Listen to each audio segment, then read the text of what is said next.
talking about merger was a safe issue.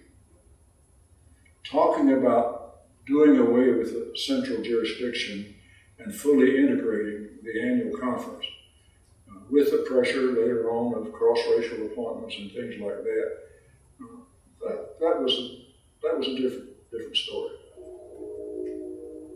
So we were merging compatible denominations. So, theologically, there was not much to do.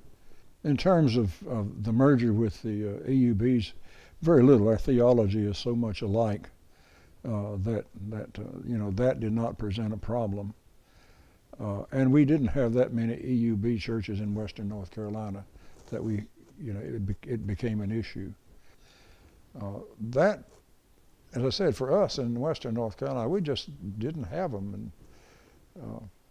But when you got to know a lot of those folks, you realize that we had missed a lot by not knowing each other.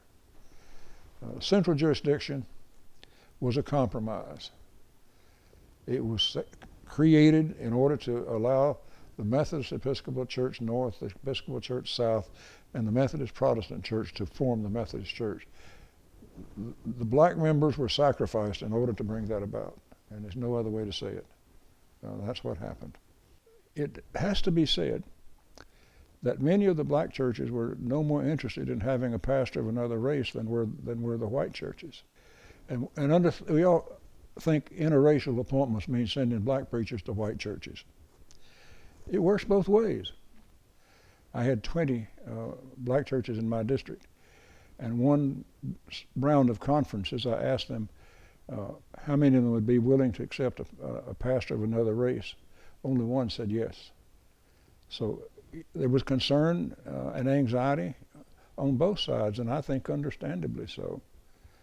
There had been pressure of all kinds to break this thing down. It had been tried before. But the abolition of the central jurisdiction was a must for the EUBs to join with us in that merger. And they got us to do what we should have done on our own anyway. It meant for me that it was a kind of missional opportunity to rectify something that had been wrong for hundreds of years. And unfortunately, it ain't fixed yet. I do think we made some progress in race relations. And if we take opportunity to meet our brothers and sisters across the boundaries that are artificial, really. The noun is person. Black and white are adjectives. Did you ever notice in Jesus' preaching, his preaching was always invitational? An invitation to see things in a different way, to live in a different way, to be a different way. The only people Jesus was ever firm with was people who had more religion than they knew what to do with. And that meant that they were a terribly exclusive group.